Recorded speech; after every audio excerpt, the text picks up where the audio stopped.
ಮಾನ್ಯ ಸಿದ್ದರಾಮಯ್ಯನವರು ತಾವೊಬ್ಬ ಎಂಥ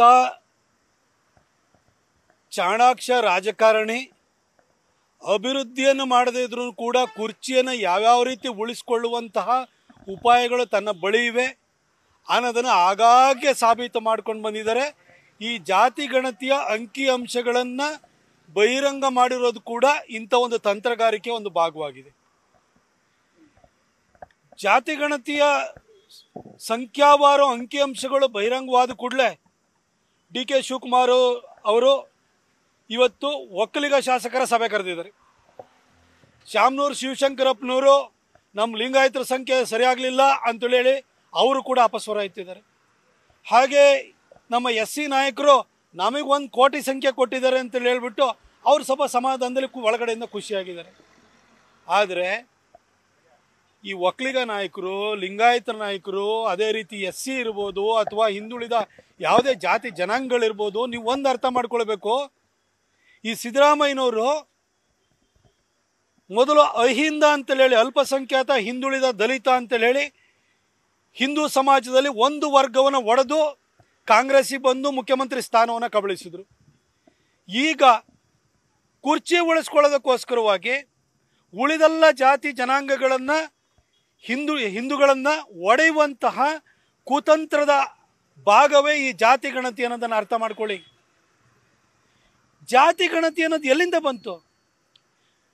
ಸೆನ್ಸಸ್ನ ಮಾಡ್ತೀವಿ ನಾವು, ಜನಗಣತಿನ ಮಾಡ್ತೀವಿ. 2011ರಲ್ಲಿ ಜನಗಣತಿ ಆಯಿತು. ಅದರಲ್ಲಿ ಬೆನ್ನಲ್ಲೇ ಕೇಂದ್ರದ ಗ್ರಾಮೀಣಾಭಿವೃದ್ಧಿ ಇಲಾಖೆ ಅಥವಾ ರೂರಲ್ ಡೆವಲಪ್ಮೆಂಟ್ ಸಚಿವಾಲಯ SEC ಡೇಟಾವನ್ನು ಕಲೆಕ್ಟ್ ಮಾಡಿ ಅಂದರು. ಸೋಷಿಯೋ ಎಕನಾಮಿಕ್ ಕ್ಯಾಸ್ಟ್ ಸೆನ್ಸಸ್ ಅಂತ. ಅಂದರೆ ಸಾಮಾಜಿಕವಾಗಿ ಆರ್ಥಿಕವಾಗಿ ಯಾರು ಹಿಂದುಳಿದಿದ್ದಾರೆ ಆ ಜಾತಿ ಜನಾಂಗಗಳನ್ನು ಗ್ರಾಮಾಂತರ ಭಾಗದಲ್ಲಿ ಲೆಕ್ಕಾಚಾರವನ್ನು ಹಾಕಿ ಗಣತಿಯನ್ನು ಮಾಡಿ ಅಂತ ಹೇಳಿದರು. ಯಾಕೆಂದರೆ ಜನಗಣತಿಯಲ್ಲಿ ಜಾತಿವಾರು ಲೆಕ್ಕಾಚಾರಗಳು ಸಿಕ್ಕಿದ್ರು ಕೂಡ ಅದನ್ನು ಗೌಪ್ಯವಾಗಿಡಬೇಕಾಗುತ್ತೆ 1948 ಸೆನ್ಸಸ್ ಆ್ಯಕ್ಟ್ ಪ್ರಕಾರವಾಗಿ.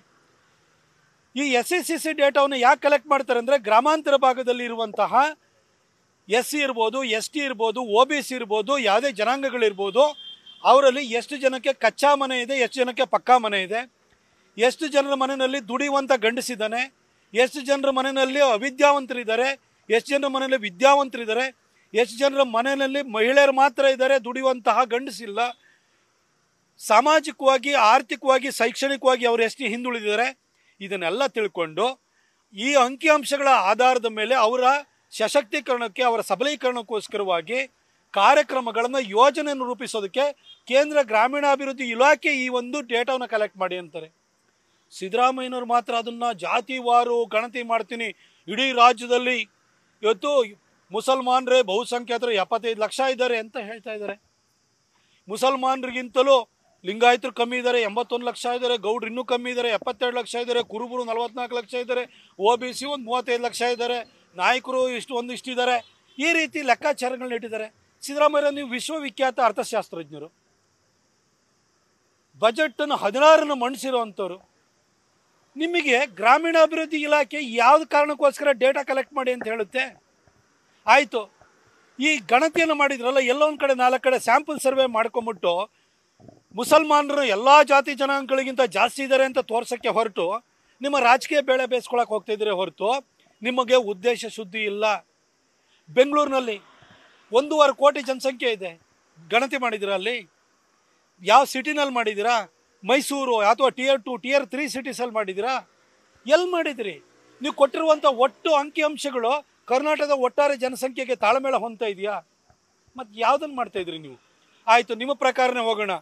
75 ಲಕ್ಷ ಇರುವಂಥ ಮುಸಲ್ಮಾನರಿಗೆ ಬಜೆಟಲ್ಲಿ 4,500 ಕೋಟಿ ಕೊಡ್ತೀರಿ. 82 ಲಕ್ಷ ಇರುವಂಥ ಲಿಂಗಾಯತರಿಗೆ ಎಷ್ಟು ಕೊಟ್ಟಿದ್ದೀರಿ? 72 ಲಕ್ಷ ಇರುವಂತಹ ಒಕ್ಕಲಿಗರಿಗೆ ಎಷ್ಟು ಕೊಟ್ಟಿದ್ದೀರಿ? 44 ಲಕ್ಷ ಇರುವಂಥ ನಿಮ್ಮ ಸಮುದಾಯದ ಕುರುಬರಿಗೆ ಎಷ್ಟು ಕೊಟ್ಟಿದ್ದೀರಿ ನೀವು? 35 ಲಕ್ಷ ಇರುವಂಥ OBC ಅವರಿಗೆ ಏನು ಕೊಟ್ಟಿದ್ದೀರಿ ನೀವು? 1 ಕೋಟಿಗಿಂತಲೂ ಅಧಿಕ ಇರುವಂಥ SC ಸಮಾಜದ ಸೇರಿದಂತಹ SCP TSP ಫಂಡನ್ನೇ ನೀವು ಡೈವರ್ಟ್ ಮಾಡ್ತಾಯಿದ್ದೀರಿ. ಆ SC ಸಮಾಜಕ್ಕೆ ಏನು ಕೊಟ್ಟಿದ್ದೀರಿ ನೀವು? ಇದು ಪ್ಯೂರ್ ಆಗಿ ಕುರ್ಚಿ ಉಳಿಸ್ಕೊಳ್ಳುವಂಥ ತಂತ್ರಗಾರಿಕೆಯನ್ನು ಮಾಡ್ತಾಯಿದ್ದಾರೆ. ಮೊದಲನೇ ಸಾರಿ ಅವರು ಮುಖ್ಯಮಂತ್ರಿ ಆದಾಗ 2011ರಲ್ಲಿ ಈ ಗಣತಿಗೆ ಕೇಂದ್ರ ಸರ್ಕಾರ, ಆಗಿನ UPA ಸರ್ಕಾರ ಸೂಚನೆ ಕೊಟ್ಟಿತ್ತು. 2013-14ರಲ್ಲಿ ಇವರೇ ಮುಖ್ಯಮಂತ್ರಿ ಆದಾಗ ಗಣತಿಯನ್ನು ಮಾಡಿದರು. 12 ವರ್ಷದ ನಂತರ ಇವತ್ತು ಅದನ್ನು ಬಹಿರಂಗವನ್ನು ಮಾಡ್ತಾ ಇದ್ದಾರೆ. ಯಾಕೆ ಅಂತ ಹೇಳಿದರೆ, ಅವರ ಸರ್ಕಾರ ಅಧಿಕಾರಕ್ಕೆ ಬಂದು ಇದೇ ಮೇ 20ನೇ ತಾರೀಕಿಗೆ 2 ವರ್ಷ ತುಂಬುತ್ತೆ. 2 ವರ್ಷ ತುಂಬಿದಾಗ ಇವ್ರು ಹೇಳ್ಕೊಳಕ್ಕೆ ಏನಿದೆ? ಇವ್ರು ಏನಂತ ಹೇಳಿದ್ರು, ಗ್ಯಾರಂಟಿ ಸ್ಕೀಮ್ ಅಂತಂದರು. 6 ತಿಂಗಳಿಂದ ಗೃಹಲಕ್ಷ್ಮಿ ಬಂದಿಲ್ಲ, 6 ತಿಂಗಳಿಂದ ಅನ್ನಭಾಗ್ಯ ಯೋಜನೆ ದುಡ್ಡು ಹಾಕಿಲ್ಲ, ಶಕ್ತಿ ಯೋಜನೆ ಅಂತ ಮಾಡಿದ್ರು, KSRTC ದಿವಾಳಿಯಾಗಿ ಹೋಗಿದೆ, 200 ಯೂನಿಟ್ ಕರೆಂಟ್ ಕೊಡ್ತೀನಿ ಅಂತ ಹೇಳಿದ್ರು, ಎಸ್ಕಾಮ್ ಎಲ್ಲ ದಿವಾಳಿ ಆಗ್ತಾ ಹೋಗ್ತಿದ್ದಾವೆ. ಆಶಾ ಕಾರ್ಯಕರ್ತರಿಗೆ ಮತ್ತು ಅಂಗನವಾಡಿ ಆಯಾಗಳಿಗೆ 10,000 ರೂಪಾಯಿ ಕೊಡ್ತೀನಿ ಅಂದರೆ ಇಲ್ಲಿವರೆಗೂ ಅದ್ರ ಬಗ್ಗೆ ಮಾತೇ ಇಲ್ಲ. ನಿರುದ್ಯೋಗಿ ಯುವಕರಿಗೆ, ಡಿಗ್ರಿ ಹೋಲ್ಡರ್ಸ್ ಯಾರಿದ್ದಾರೆ ಅವರಿಗೆ ನಿರುದ್ಯೋಗ ಭತ್ಯೆ ಕೊಡ್ತೀವಿ ಅಂತಂದರು, ಅದು ಯುವ ನಿಧಿ ಪ್ರಾರಂಭನೇ ಆಗಲಿಲ್ಲ. ಅದೇ ರೀತಿ 48 ಅಗತ್ಯ ಸೇವೆಗಳು ಮತ್ತು ಜನಬಳಕೆಯ ವಸ್ತುಗಳ ಮೇಲೆ ಬೆಲೆ ಏರಿಕೆಯನ್ನು ಮಾಡಿದ್ದಾರೆ. ಅದರಿಂದ ಜನಕ್ಕೆ ಹೊಡೆತ ಬೀಳ್ತಾ ಇದೆ. ಮುದ್ರಾಂಕ ಶುಲ್ಕವನ್ನು ಹೆಚ್ಚು ಮಾಡಿದ್ದಾರೆ. ಕಸ ಕಲೆಕ್ಷನ್ ಮಾಡೋದಕ್ಕೂ ಕೂಡ ದುಡ್ಡು ಕೊಡಬೇಕು ಅಂತ ಹೇಳ್ತಾರೆ. ವಾಟರ್ ಬಿಲ್ಲನ್ನು, ಕರೆಂಟ್ ಬಿಲ್ಲನ್ನು, ಕರೆಂಟ್ ಬಿಲ್ಲು 3,500 ರೂಪಾಯಿ ಇದ್ದಿದ್ದು 7,000 ರೂಪಾಯಿಗೆ ಮಾಡಿದ್ದಾರೆ. ಈ ರೀತಿ ಸರಣಿ ವೈಫಲ್ಯಗಳನ್ನು ನಡೀತಾ ಇದ್ದಾವೆ. ಇನ್ನೊಂದು ಕಡೆ ರಾಜ್ಯದ ಮೇಲೆ ಸಾಲದ ಹೊರೆಯನ್ನು ತಂದು ಹಾಕ್ತಾ ಇದ್ದಾರೆ. ಮತ್ತೊಂದು ಕಡೆ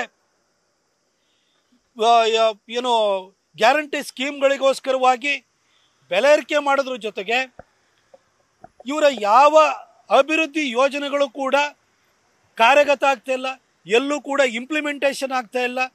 ಹಾಗಾಗಿ ಜನರಲ್ಲಿ ಇವತ್ತು ಸಿದ್ದರಾಮಯ್ಯ ಸರ್ಕಾರದ ವಿರುದ್ಧ ಒಂದು ಅಪಸ್ವರ ಎದ್ದಿದೆ, ಸರ್ಕಾರಿ ವಿರೋಧಿ ಭಾವನೆ ಬಂದಿದೆ. ಈ ಮಧ್ಯದಲ್ಲಿ ವಾಲ್ಮೀಕಿ ಹಗರಣ ಆಯಿತು, ಮೂಡಾ ಹಗರಣ ಆಯಿತು, ಪ್ರಿಯಾಂಕಾ ಖರ್ಗೆ ಮತ್ತು ಲಕ್ಷ್ಮೀ ಹೆಬ್ಬಾಳ್ಕರ್ ಅವರ PS ಹೆಸರು ಬರೆದುಬಿಟ್ಟು ಸತ್ತೋಗುವಂಥ ಪ್ರಕರಣ ಸಂಭವಿಸಿತು. ಗುತ್ತಿಗೆದಾರರ ಆತ್ಮಹತ್ಯೆಯನ್ನು ಮಾಡ್ಕೊಳ್ತಿದ್ದಾರೆ. ಇಲ್ಲಿವರೆಗೂ ಕೂಡ ಯಾವುದೇ ಗುತ್ತಿಗೆದಾರರಿಗೆ ದುಡ್ಡು ರಿಲೀಸ್ ಆಗಿಲ್ಲ. ಬೆಂಗಳೂರಿನಲ್ಲಿ ಆಕ್ಯುಪೆನ್ಸಿ ಸರ್ಟಿಫಿಕೇಟ್ ಕೊಡಬೇಕು ಅಂದರೆ ಸ್ಕ್ವೇರ್ ಫುಟಿಗೆ 100 ರೂಪಾಯಿ ಚಾರ್ಜ್ ಮಾಡ್ತಿದ್ರಿ. ಬ್ರ್ಯಾಂಡ್ ಬೆಂಗಳೂರು ಅಂತ ಹೇಳಿದರೆ ಅಲ್ಲಿ ಗುಂಡಿ ಬೆಂಗಳೂರು ಆಗಿದೆ. ಮೇಕೆದಾಟು ಮಾಡ್ತೀವಿ ಅಂತ ಹೇಳಿದ್ರು, ಸ್ಟಾಲಿನ್ ಎದುರುಗಡೆ ನಿಂತ್ಕೊಂಡು ಮಾತಾಡೋ ಧೈರ್ಯ ಇಲ್ಲ ನಿಮಗೆ. ಕಳಸಾ ಬಂಡೂರಿ ಅದಕ್ಕೆ ತಾರ್ಕಿಕ ಅಂತ್ಯಕ್ಕೆ ಹೋಗುವಂಥ ಲಕ್ಷಣ ಕಾಣ್ತಾ ಇಲ್ಲ. ಆಲಮಟ್ಟಿ ಡ್ಯಾಮದು ಅದ್ರ ಎತ್ತರವನ್ನು ಹೆಚ್ಚು ಮಾಡುವಂಥದ್ದು, ಅದ್ರ ಬಗ್ಗೆನೂ ಮಾತಿಲ್ಲ. ಹೀಗೆ ಸರಣಿ ವೈಫಲ್ಯಗಳನ್ನು ಮುಚ್ಕೊಳ್ಳೋದಕ್ಕೋಸ್ಕರ ಈ ಜಾತಿ ಗಣತಿಯನ್ನು ನೀವು ಬಹಿರಂಗ ಮಾಡಿದರೆ ಒಟ್ಟಾರೆ ಹಿಂದೂ ಸಮಾಜವನ್ನು ಒಡಿಬೇಕು, ಸಾಬ್ರು ಎಲ್ಲರಿಗಿಂತ ಜಾಸ್ತಿ ಇದ್ದಾರೆ ಅಂತ ತೋರಿಸ್ಕೊಂಡು ನಿಮ್ಮ ಕುರ್ಚಿನ ಉಳಿಸ್ಕೊಳ್ಬೇಕು. ಇದಕ್ಕೆ ಸಿದ್ದರಾಮಯ್ಯನವರು ಮಾಡಿರುವಂತಹ ತಂತ್ರಗಾರಿಕೆ ಇದಷ್ಟೇ ಬಿಟ್ಟು ಬೇರೆ ಏನೂ ಅಲ್ಲ. ನಾನೆಲ್ಲ ಜಾತಿ ಸಮುದಾಯದವ್ರನ್ನ ಕೇಳ್ತೀನಿ, ಒಕ್ಕಲಿಗರ ಸಂಖ್ಯೆ ಕಮ್ಮಿ ಆಯಿತು, ಲಿಂಗಾಯತರ ಸಂಖ್ಯೆ ಕಮ್ಮಿ ಆಯಿತು, OBC ಅವ್ರದ್ದು ಸಂಖ್ಯೆ ಕಮ್ಮಿ ಆಯಿತು ಅಂತ ಆಡಾಡಿ ಹಿಂದೂ ಸಮಾಜವನ್ನು ಸಿದ್ದರಾಮಯ್ಯನವರು ಒಡೆಯಕ್ಕೆ ಹೋಗ್ತಿದ್ದಾರೆ. ನಿಮ್ಮೆಲ್ಲರಿಗಿಂತಲೂ ಕೂಡ ಸಾಬ್ರು ಜಾಸ್ತಿ ಇದ್ದಾರೆ ಅಂತ ತೋರ್ಸಕ್ಕೆ ಹೋಗ್ತಿದ್ದಾರೆ. ಜಾತಿ ಅಂತ ಎಷ್ಟು ದಿನ ಹೊಡೆದಾಡ್ಕೊಳ್ತೀರಿ? ಒಗ್ಗಟ್ಟಾಗಿ ನಿಂತ್ಕೊಂಡು ಹಿಂದೂ ಸಮಾಜ ಇವತ್ತು ಸಿದ್ದರಾಮಯ್ಯನವರ ಈ ಒಂದು ಜಾತಿಯನ್ನು ಒಡೆಯುವಂಥ ಕುತಂತ್ರದ ವಿರುದ್ಧ ಹೋರಾಟ ಮಾಡುವಂಥ ಕಾಲ ಸನ್ನಿಹಿತವಾಗಿದೆ. ನೀವು ಮುಖ್ಯಮಂತ್ರಿಗಳಾಗಬೇಕು, ಈ ಜಾತಿಗೆ ರೆಪ್ರೆಸೆಂಟೇಷನ್ ಸಿಗಬೇಕು ಅಂತ ಹೋಗ್ಬೇಡಿ. ಹಿಂದೂ ಸಮಾಜವನ್ನು ಉಳಿಸ್ಕೊಳ್ಳೋ ದೃಷ್ಟಿನಲ್ಲಿ ನೀವೆಲ್ಲ ಯೋಚನೆಯನ್ನು ಮಾಡಿ.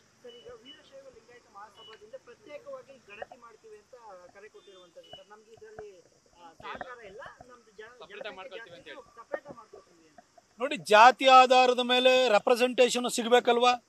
ನೀವು ಗಣತಿಯನ್ನು ಮಾಡ್ತೀರಾ, ಅದು ನಿಮಗೆ ಬಿಟ್ಟಿದ್ದು. ಆದರೆ 39 ಜನ ಲಿಂಗಾಯತ MLAಗಳು ಇವತ್ತು ಕಾಂಗ್ರೆಸ್ನಲ್ಲಿ ಇದ್ದೀರಲ್ಲ, ಮುಖ್ಯಮಂತ್ರಿ ಸ್ಥಾನ ಕೇಳಿ.